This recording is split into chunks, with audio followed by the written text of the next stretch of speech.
seorang saudara di bumi Mataram kuno. Pada pertengahan abad ke-8 di Jawa bagian tengah, berdiri sebuah kerajaan yang bernama Mataram kuno atau Medang. Lokasi kerajaan ini diperkirakan berada di tengah-tengah pegunungan. Di sebelah utara terdapat Gunung Merapi, Merbabu, Sindoro, dan Sumbi. Di sebelah barat terdapat Gunung Serayu. Di sebelah timur terdapat Gunung Lawu, serta di selatan berdekatan dengan Samudra Hindia dan Pergunungan Seribu. Salah satu tokoh kerajaan Mataram kuno yang terkenal ialah Rakai Pikatan, seorang pangeran dari Wangsa Sanjaya, salah satu dinasti Hindustiwa terbesar di Mataram kuno atau Medang.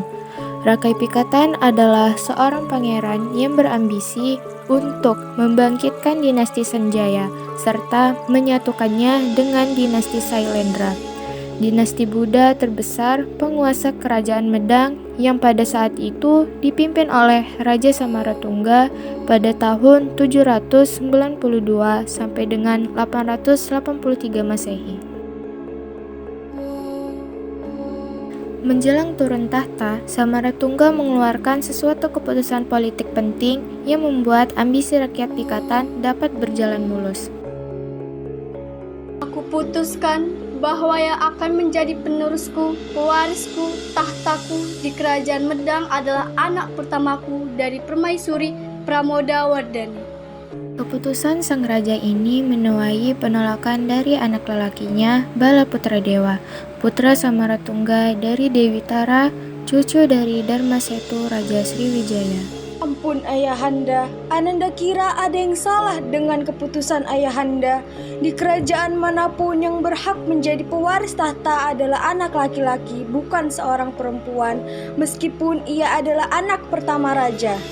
Apakah kau menentang keputusanku, wahai Balaputradewa? Ampun Ayahanda, Ananda tidak berani. Ananda hanya merasa tidak puas dengan keputusan ayah. Pramodawardhani yang sedari tadi hanya diam memperhatikan jalannya percakapan antara ayah dan sang adik, lalu bicara mengeluarkan isi hatinya. Ampun Paduka Ayahanda, bolehkah Ananda bicara? Silahkan putriku. Menurut pendapat hamba, keputusan raja adalah mutlak, tidak bisa diganggu apapun. Sabdo Pendeta Ratu, raja tidak boleh ragu, harus tegas dalam mengambil keputusan dan tidak bisa menarik kata-katanya kembali. Hemat hamba Ayahanda, perempuan pun mampu menjadi raja, apalagi hamba juga merasa berhak atas tahta sebagai anak pertama dari permaisuri.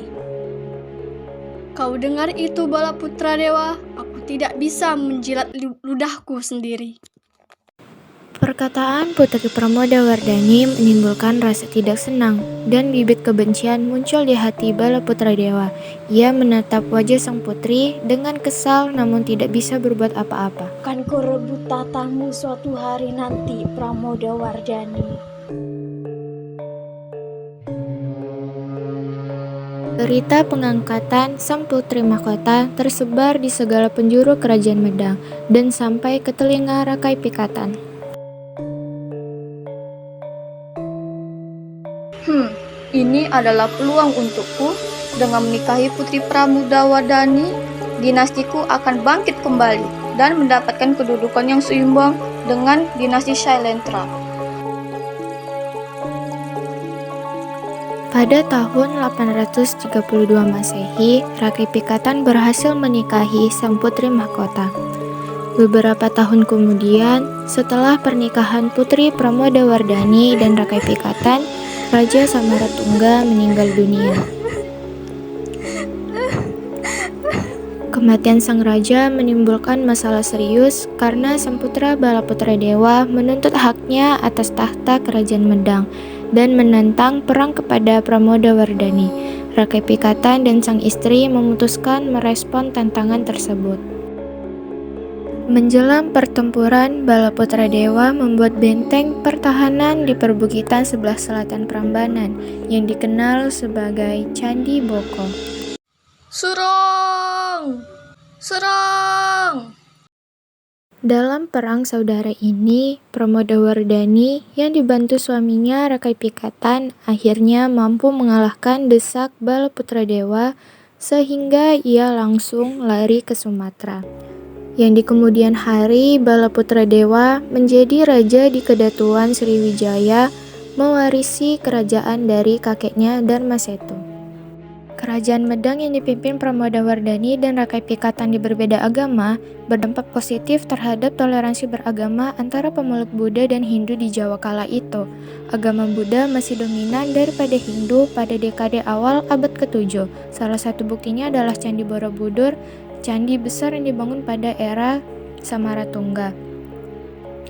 Pada tahun 824 Masehi, Pramodawardhani juga mengizinkan sang suami untuk merintis dibangunnya candi-candi Hindu di wilayah kerajaannya.